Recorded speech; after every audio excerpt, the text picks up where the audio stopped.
Pai, obrigado por mais um dia, obrigado mais uma vez por tua graça e misericórdia. Durante esse tempo que o Senhor nos presenteie com a tua sabedoria, que o Senhor nos ilumine, ó Deus, com aquilo que precisamos aprender, que não seja apenas um exercício mental, racional, mas também um exercício espiritual, que o Senhor nos ensine. Nós oramos em nome de Jesus. Amém. Bom, gente, eu não sou muito bom em me apresentar, não. Eu vou tentar aqui fazer o máximo.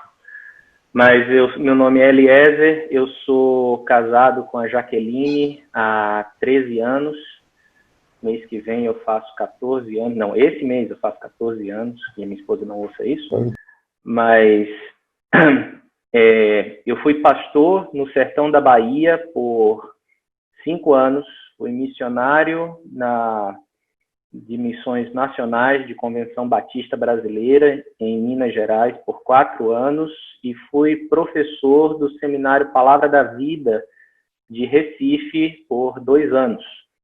Depois disso, Deus me deu um grande presente, que foi uma bolsa de estudos para fazer mestrado em teologia no Texas, no Southwestern.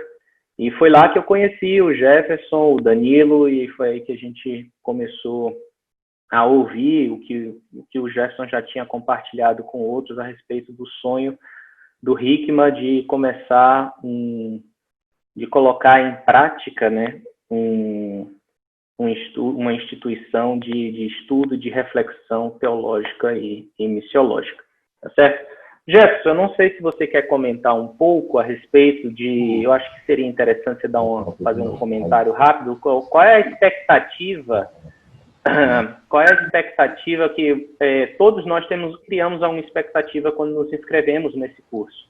Mas qual é a expectativa de você como coordenador desse curso e qual é a expectativa de nós como facilitadores desse curso? O que é que a gente pretende alcançar com esse curso? De uma forma bem rápida, até porque nós estamos tendo uns sábados bem agradáveis aí. A proposta nossa é uma mesa. Quando a gente fala em Hikma é uma palavra em árabe que significa sabedoria. Tanto na Bíblia como no Alcorão é usada essa palavra sabedoria.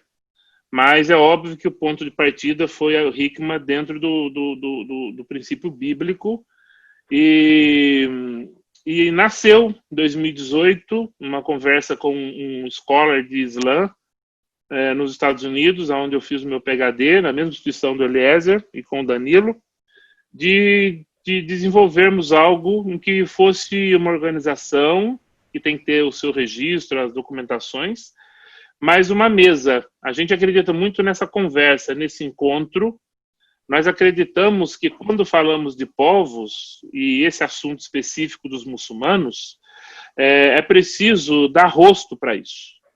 É preciso uma avaliação. Quando a gente coloca os muçulmanos, a gente coloca tudo num mesmo pacote. E a gente esquece de dar um zoom. E aí você dá um zoom, igual aquele Google Earth, né? Você vai dando zoom, você localiza o país, daqui a pouco a cidade, e aí você vai na rua, dentro dessa rua tem as casas, dentro das casas existem pessoas. E essas pessoas se chamam Mohammed, se chamam Ahmed, se chama João, se chama Silva, se chama Ribamar, porque também muitos estão se convertendo ao Islã, ou revertendo, como eles dizem. E esse curso, a proposta é essa mesa, de a gente entender em que nós não estamos aqui para demonizar os muçulmanos. E é muito sensível falar sobre esse assunto, Eliezer, porque quando nós falamos de Islã e muçulmanos, nós colocamos tudo no mesmo pacote. E nós esquecemos, né, que Deus ama, né, os muçulmanos, assim como os chineses, os povos, línguas, tribos. E falar de Islã é complicado, porque é algo que o diabo tem cegado realmente os olhos de 1,8 bilhão de pessoas ao redor do mundo. Então, essa é a expectativa, que a gente consiga entender como o muçulmano pensa, mas também dar rosto a eles e entender que são pessoas que têm as suas alegrias, tristezas, estão em busca de uma verdade, em busca de um Deus. E aí vem o nosso papel como igreja, o que nós podemos fazer. Então, a nossa expectativa é que nessa caminhada a gente tenha isso, né? A gente consiga entender em que nós somos, como igreja, nós podemos fazer muita coisa, nós podemos sentar e tomar um chá. E na cultura oriental, muita coisa acontece ao redor do chá.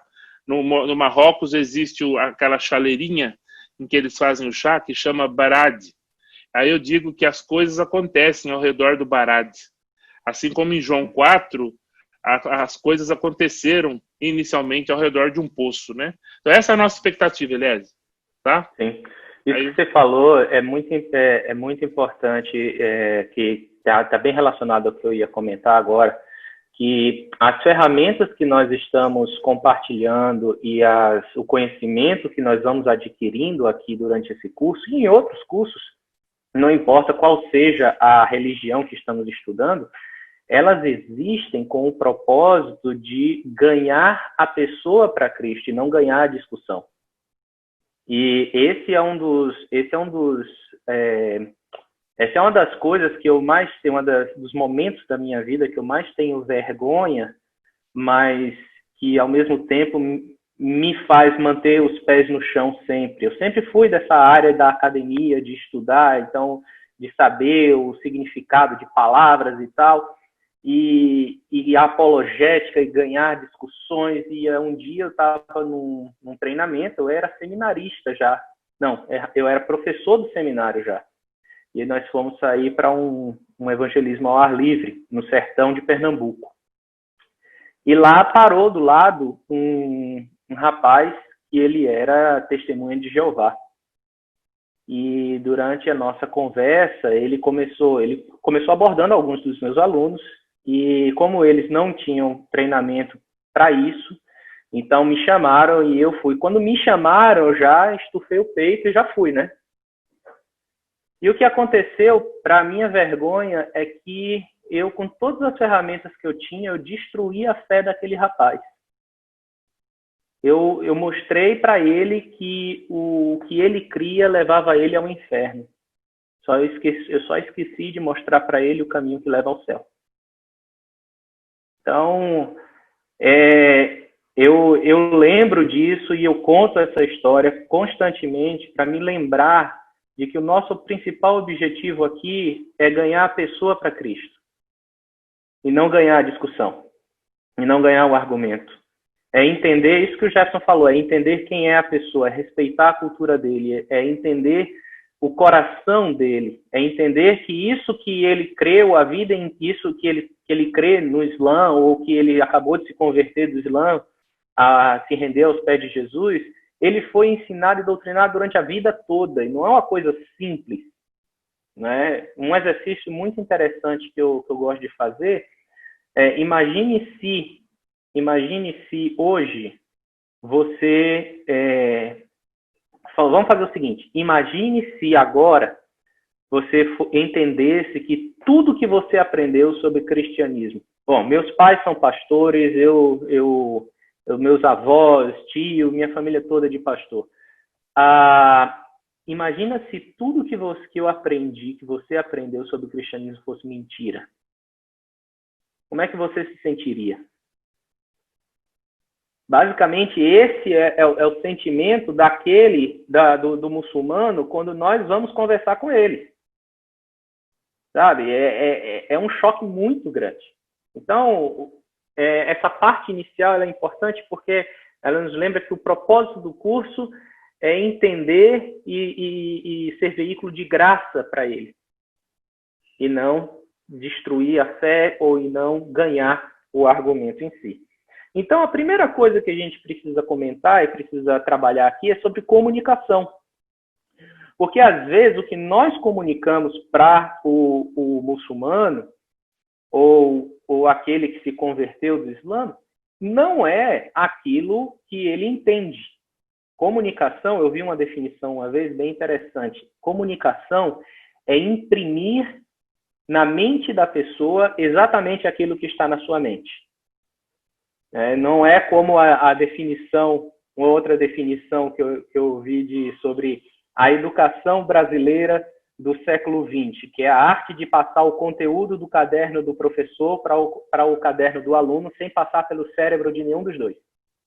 Não é isso, é uma comunicação, é uma coisa que vai da sua mente para a mente da pessoa.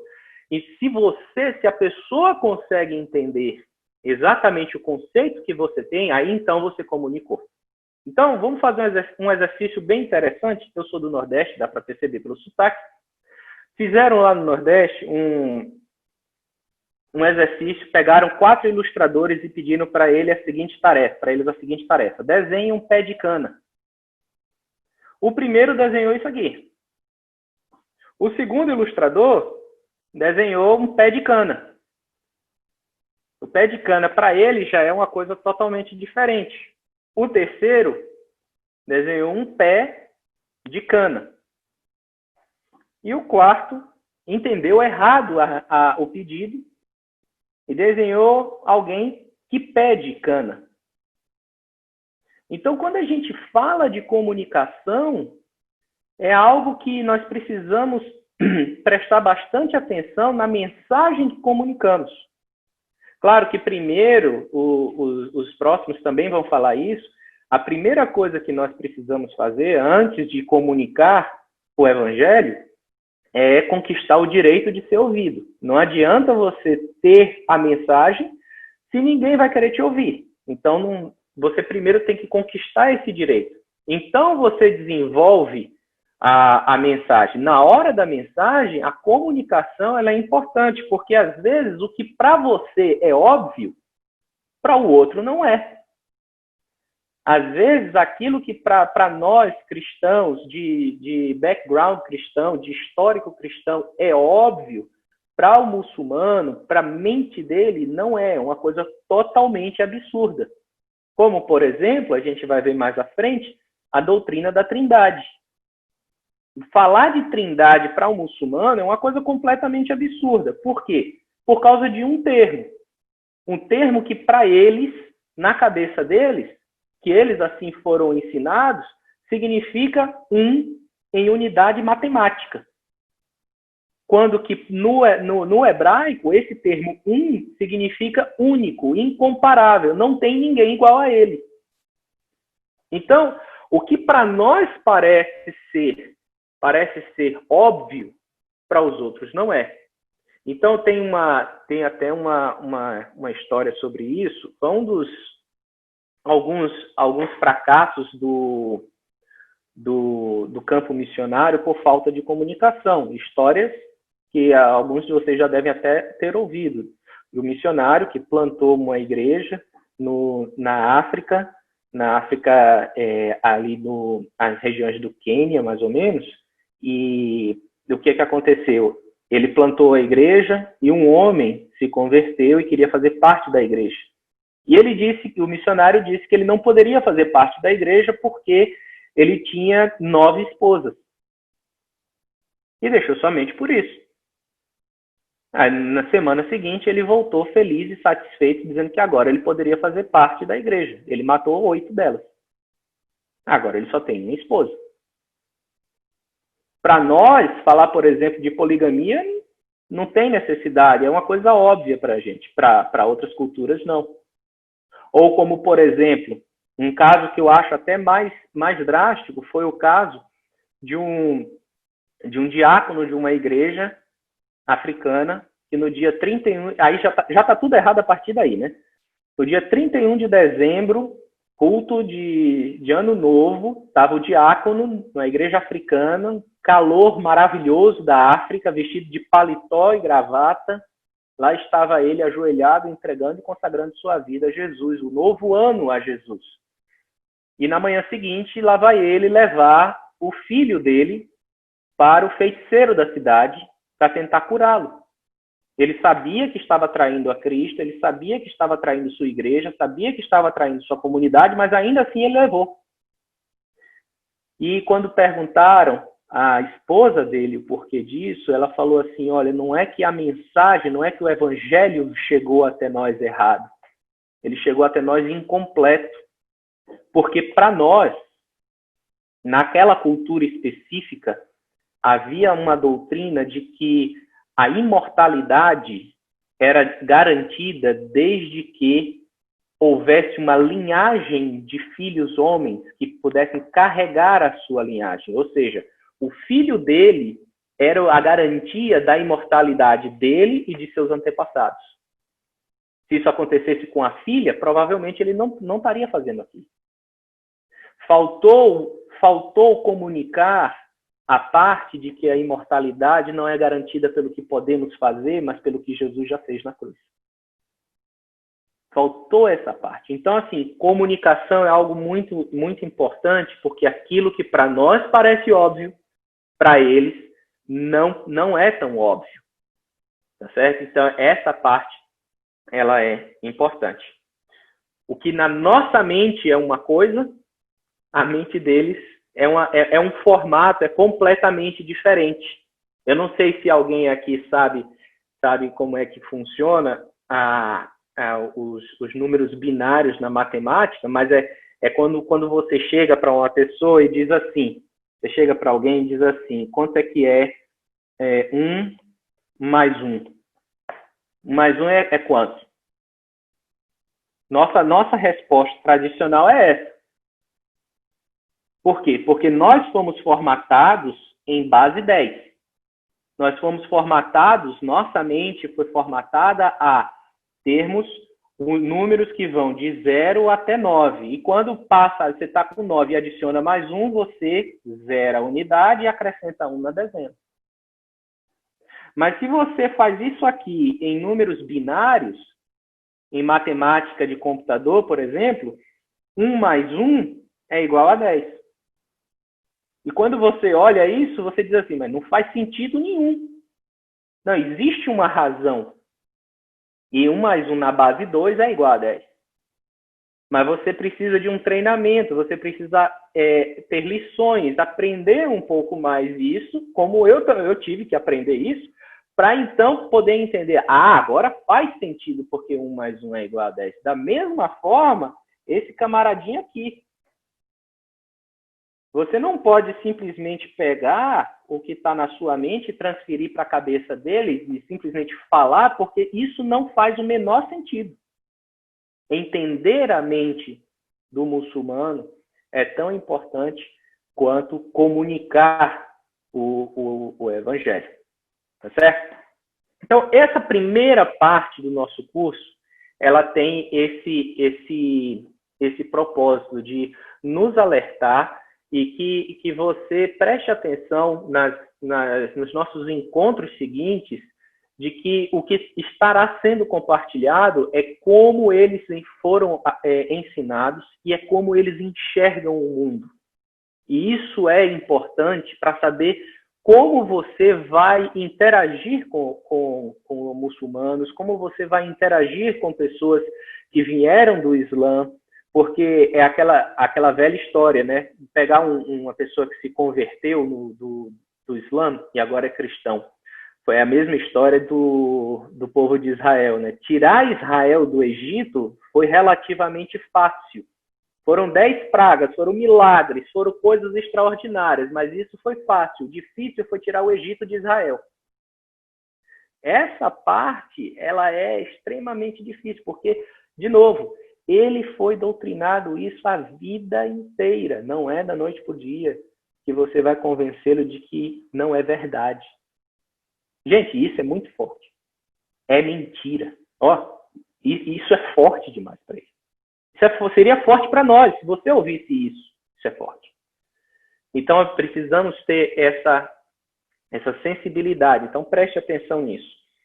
Eu quero compartilhar um texto da Palavra de Deus a respeito de motivação, né? Como podemos motivar-nos e motivar aqueles ao nosso redor a respeito da evangelização e da salvação do povo muçulmano. Eu quero começar com essa pergunta. Essa pergunta, ela parece óbvia. Ela é uma pergunta retórica. É uma pergunta que não precisa de resposta. Nossa resposta automática é sim.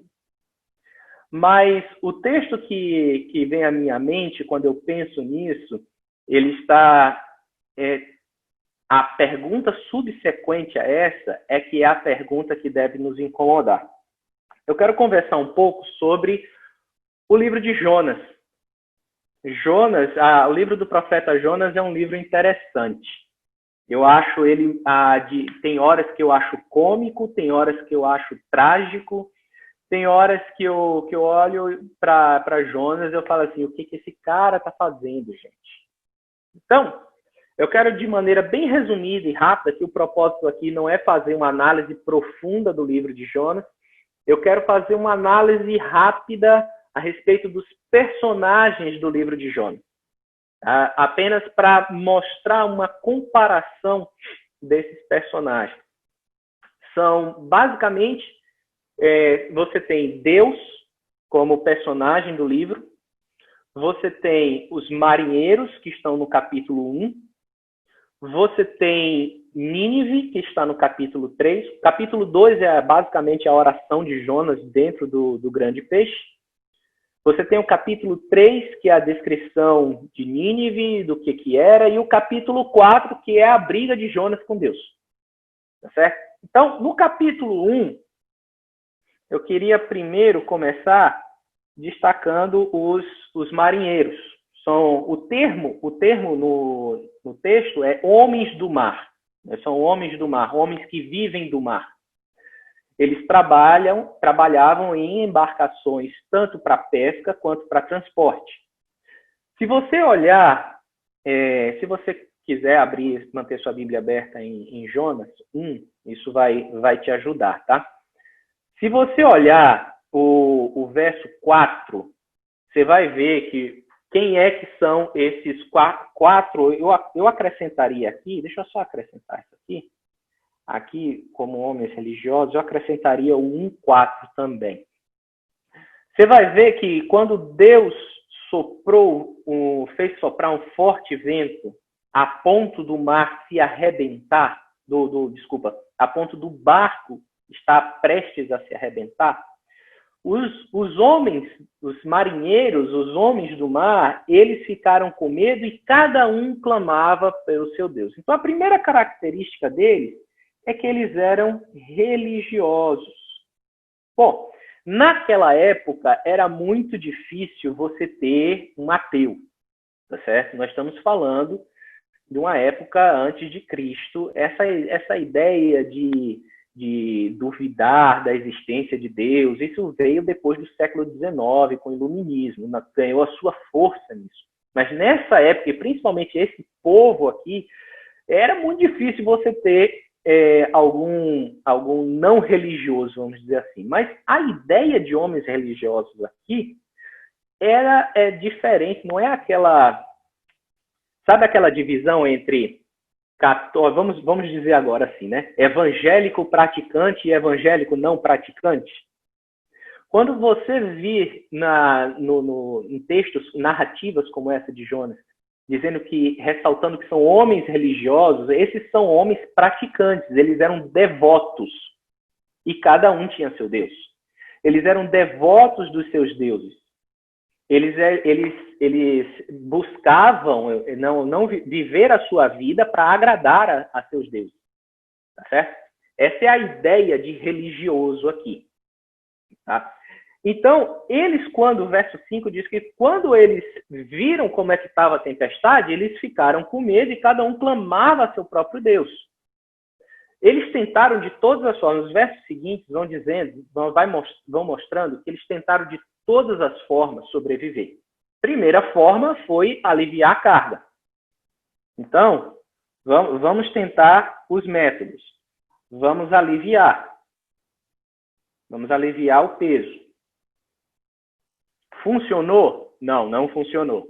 O que a gente faz agora? Então vamos clamar. Funcionou? Não funcionou. Então, peraí.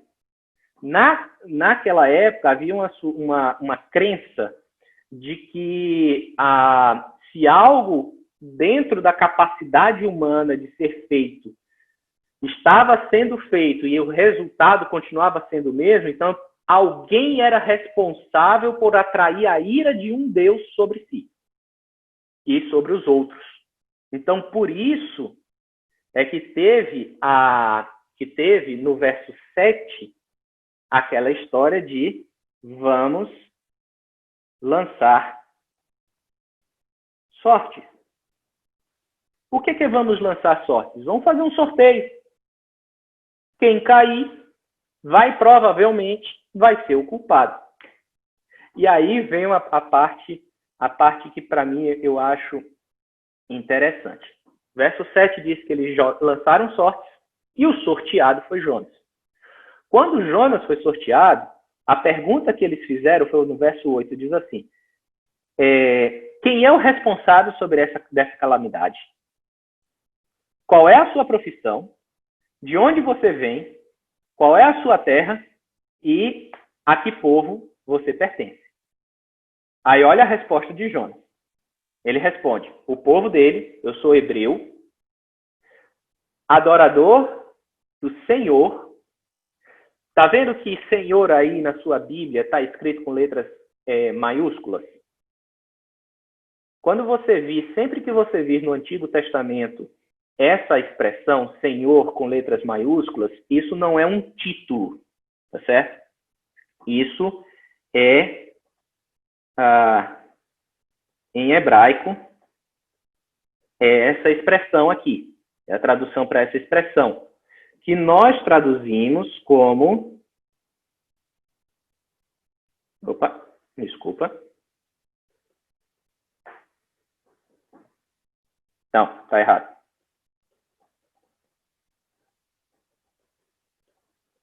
Nós traduzimos como Yahweh, ou Yahvé, ou Javé. Quando você vir no Antigo Testamento essa expressão Senhor com letras maiúsculas, esse é o nome de Deus. Certo? Então, assim, cada Deus, lembra? Cada um tinha o seu Deus. Deus com letra minúscula. Quando Jonas diz, eu sou hebreu, adorador do Senhor, e aí ele dá a descrição do Senhor, que fez o céu, o mar e a terra. Quando eles disseram isso, Jonas respondeu a todas as perguntas. Quando Jonas disse, eu sou adorador de Yahweh, eu sou adorador do Senhor, que fez o céu, o mar e a terra, ele está dizendo quem é o responsável por essa calamidade. E no Antigo Testamento, o povo hebreu e todo o povo do Antigo Testamento, daquela época, eles tinham um medo e um conceito muito terrível a respeito de água. Porque não água, mas um grande volume de água, como o mar. O mar, os grandes lagos, aquilo ali representava caos, porque era uma força que ninguém conseguia controlar. Quando Jonas diz que quem fez aquilo ali quem é o dono, quem formou os mares, é óbvio que a reação deles, do verso 10, era de se esperar.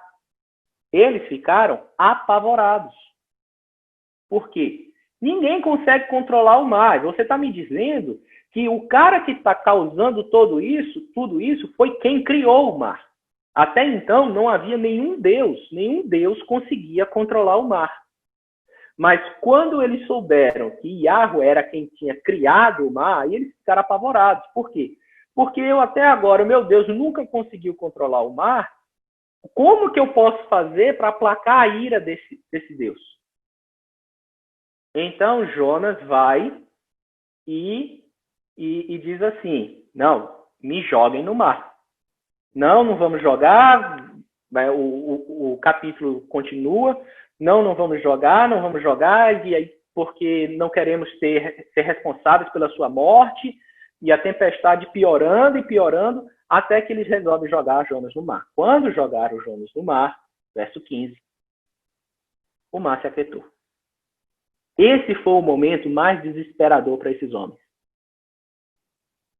Porque quando jogaram no mar, o mar se acalmou. Aí eles perceberam, caramba, Yahweh é realmente o Senhor do céu, da terra e do mar.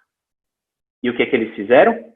Ofereceram sacrifício, verso 16. Ofereceram, tomados de grande temor ao Senhor, os homens ofereceram sacrifício e se comprometeram por meio de votos.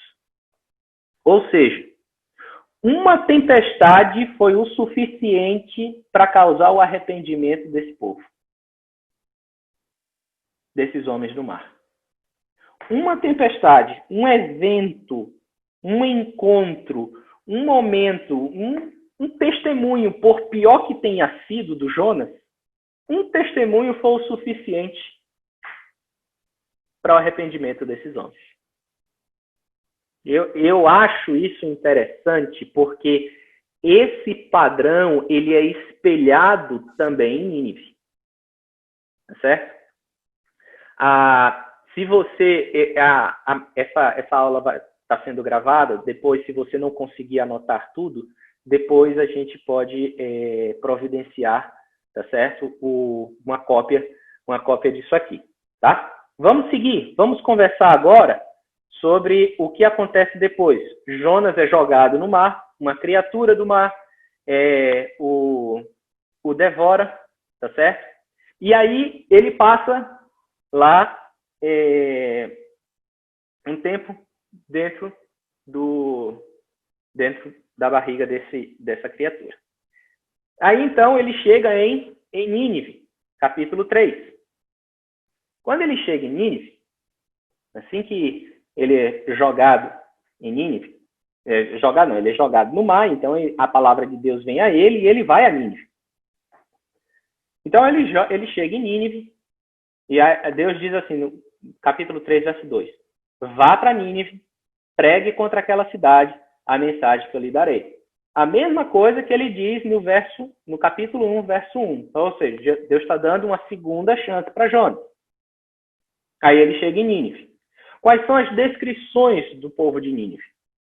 De novo, assim como esses homens do mar, o povo de Nínive era um povo religioso. Só que havia uma diferença na religião de Nínive, dos ninivitas e desses marinheiros. Porque essa religiosidade dos ninivitas estava relacionada à sua maldade. E a maldade dessa cidade era tão grande, mas tão grande, que chegou a Deus. A última vez que eu me lembro que houve essa expressão aqui, ó, a maldade subiu até o Senhor, a última vez que eu vi essa expressão foi quando ele estava falando sobre Sodoma e Gomorra. Para vocês terem uma ideia de quão má era essa cidade, quão terrível era essa cidade. A cidade estava a ponto de ser destruída por Deus por causa de sua maldade. Deixa eu fazer só um pequeno parêntese aqui. Se nós achamos que a nossa sociedade está má, não sei se isso vai te causar, se é para te animar ou para colocar mais para baixo, ainda não sei, mas a gente não chegou aos pés ainda do que era Sodoma e Gomorra. Nossa sociedade ainda não chegou aos pés do que era Nínive. Entende? Então, assim, era uma cidade muito má. Muito. Maldade, coisas que nós, se nós vivemos numa geração de que o politicamente correto reina, poxa, o que se fazia nessas cidades, nós estamos falando de sacrifício de crianças, nós estamos falando de incesto, nós estamos falando de que crianças eram colocadas para serem prostitutas religiosas, tá certo? Crianças, gente. Eu não estou falando de adolescentes, não, estou falando de crianças, eram consideradas prostitutas religiosas. Era uma cidade maligna. E essa maldade subiu até Deus. Aí, olha só o que Jonas faz. Jonas, muito contrariado, resolve obedecer. E, ó, eu estou lendo aqui na NVI, tá certo? Mas se você ler capítulo 3, verso 4, essa para mim é uma parte engraçada, tá certo? Capítulo 3, verso 4 diz assim: Jonas entrou na cidade e a percorreu durante um dia. Ó o trabalho do cidadão. Ó o trabalho do profeta, bem executado. Um dia só. Um dia, qual era a mensagem de Jonas? Ele não pregou o sermão de 3 pontos, ele não fez esboço. Foi a mensagem mais michuruca, a mensagem mais meia boca da história dos pregadores. 7 palavras. Daqui a 40 dias, Nínive será destruída. Essa foi a mensagem do cidadão. Uma mensagem meia boca, uma mensagem horrível. Não falou de Jesus, não falou de Deus, não falou de arrependimento. Ele não usou 4 pontos, 4 leis espirituais. A única coisa que ele falou foi: daqui a 40 dias essa cidade vai ser destruída. E o que aconteceu? Os versos seguintes, olha o que diz o verso 5. Os ninivitas creram em Deus, proclamaram um jejum, e todos eles, do maior até o menor, do rei, da realeza até o plebeu, se vestiram de pano de saco. Quando a notícia chegou ao rei de Nínive, ele se levantou do trono, verso 6, tirou o seu manto real, se vestiu de pano de saco, sentou em cinzas e fez um decreto. Acabou festa, acabou comemoração, acabou tudo isso. A gente tem que se arrepender, a gente tem que crer que Yahweh é o Criador dos céus, da terra e do mar. Nós estamos afrontando o Criador de todas as coisas. Nós estamos fazendo de Yahweh o pior inimigo que alguém pode ter.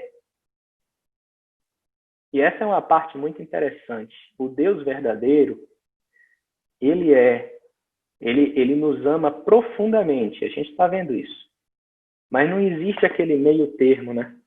Ou ele é o nosso maior amigo, ou ele é o nosso pior inimigo, porque sendo pecadores e vivendo na prática do pecado, nós o afrontamos diariamente. São 2 opostos terríveis. Recentemente eu estava dando uma aula sobre interpretação do livro de Apocalipse. E o que a gente estava vendo era que todo o trabalho de Satanás, da besta, do falso profeta, não era nem fazer com que nós nos tornássemos aliados deles. Eles não têm interesse nisso, eles só querem que nos tornemos inimigos de Deus. Para eles é suficiente. Quando o povo de Nínive percebeu isso, eles se arrependeram. Ou seja, fazendo essa comparação dos marinheiros com os ninivitas, tá vendo? Pessoas que não serviam a Deus, pessoas que nem sequer conheciam o Deus verdadeiro. O que é que eles fizeram? Bastou apenas um encontro. Uma palavra muito mal dada, muito mal elaborada, foi o suficiente para a conversão de uma cidade inteira. Nínive é uma cidade, você vai ver isso no capítulo 3, era uma cidade grande, muito grande, é uma megalópole para aquela época. Você precisava de 3 dias caminhando para atravessar a cidade de fora a fora. Uma cidade daquele tamanho se converteu. Se rendeu aos pés do Senhor. Agora, vamos olhar o terceiro personagem. Olha só. Jonas também era um homem religioso. Capítulo 1, verso 1, vai dizer que ele era filho de Amitai, que era um sacerdote. Jonas, ele vinha de uma linhagem de profetas e sacerdotes. Ele foi considerado ele ainda é considerado, não foram encontrados outros, né? E dentro da Bíblia, do escopo bíblico, um dos profetas mais patriotas do povo de Israel. E é exatamente essa palavra aqui, ó. É exatamente essa palavra aqui a motivação de tal rebeldia. Você vê que em toda a narrativa do profeta, ao contrário dos outros livros proféticos, né, nos livros proféticos, pega, por exemplo, o livro de Oséias. Gente, Oséias dá pena do coitado do Oséias. Porque o que que Deus manda Oséias fazer? O que que Oséias faz? Obedece. Deus manda Jeremias fazer algo. O que que Jeremias faz? Obedece. Jonas é o contrário. Durante a narrativa dos 4 capítulos do livro de Jonas, o cara está em constante rebeldia, em constante desobediência. Não vou, não quero. A palavra de Deus aparece e diz assim, Deus aparece, manda sua palavra para Jonas e diz, vá para Nínive. O que é que ele faz? Compra passagem para Tarsis. Acontece a tempestade. O que é que Jonas faz? Está dentro do barco escondido. Dentro do peixe, dentro da criatura marinha. Está lá o Jonas ainda tentando argumentar para se desviar disso aí. Não queria, ele era rebelde constantemente. E aí chega no capítulo 3, ele faz a sua missão de qualquer forma.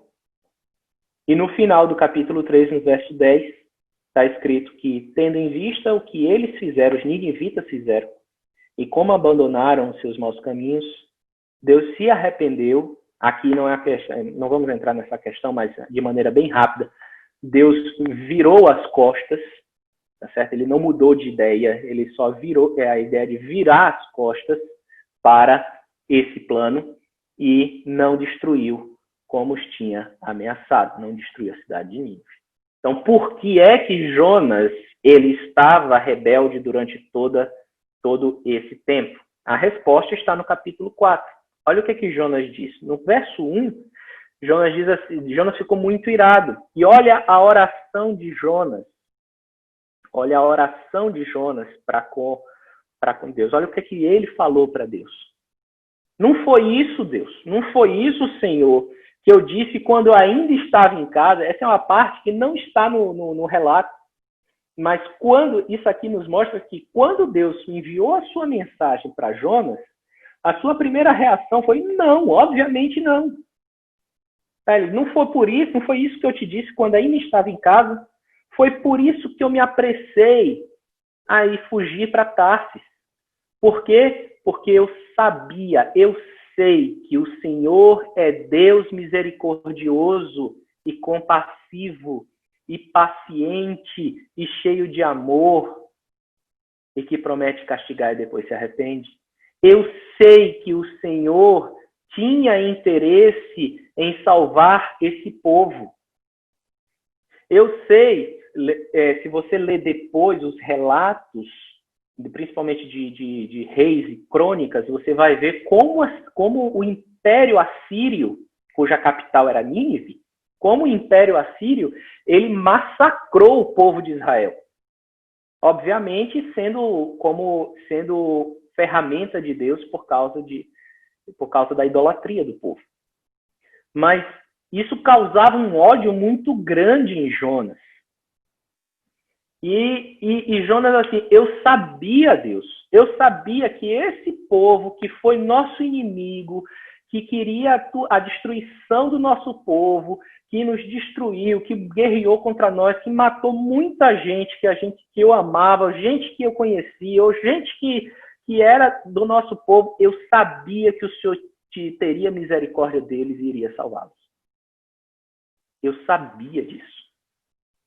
Eu sabia que esse povo mau, esse povo que é contra o Senhor, esse povo que blasfema contra ti, esse povo que transforma o teu nome em chacota, esse povo que faz guerra em nome de um Deus falso e ainda assim sai vitorioso algumas vezes, esse povo que decapita pessoas que professam a mesma fé do que eu, esse povo que já causou atentados terroristas, esse povo que odeia o teu nome, esse povo o Senhor tem misericórdia.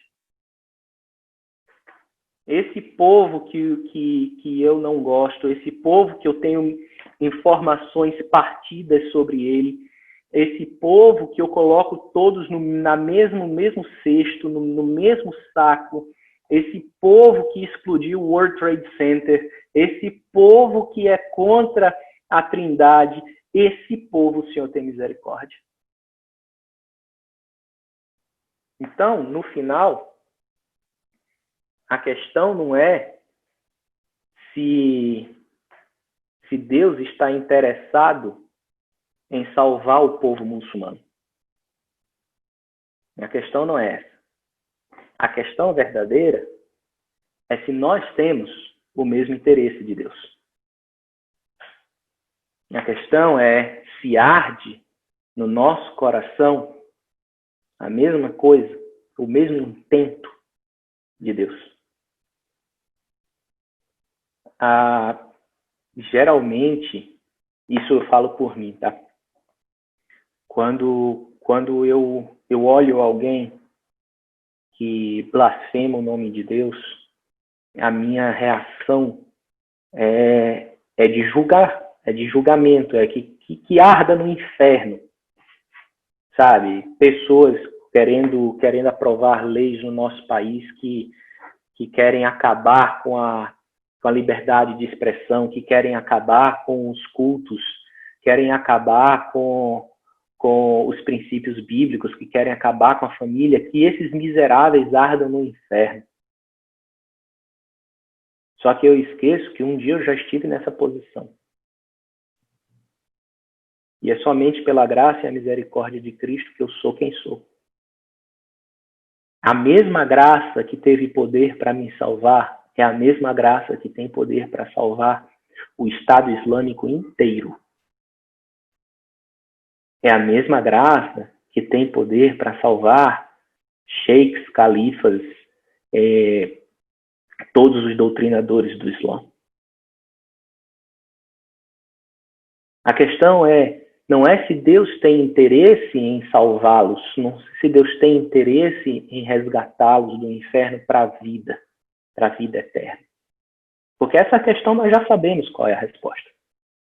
A questão verdadeira é se nós temos esse interesse. E esse é o propósito desse curso. Eu entendo esse curso e quando a ideia desse curso foi apresentada, eu fiquei muito feliz, estou muito empolgado, porque são ferramentas não apenas intelectuais, mas que mexem no nosso coração para que nós venhamos a ter o mesmo interesse de Deus. São pessoas, são criaturas de Deus, são a imagem e semelhança do Senhor dos Exércitos, caminhando para o inferno. Isso é inaceitável. Isso é algo que Deus está trabalhando para mudar. E a gente vai ver na decorrência desses nossos encontros como isso tem acontecido. Quantidade de pessoas que têm se decepcionado com o Islã e têm encontrado em Cristo a resposta das suas vidas. E como nós, e essa que é a parte legal, como nós podemos, né, ter o privilégio de ser usados por Deus nesse processo. Tá bom?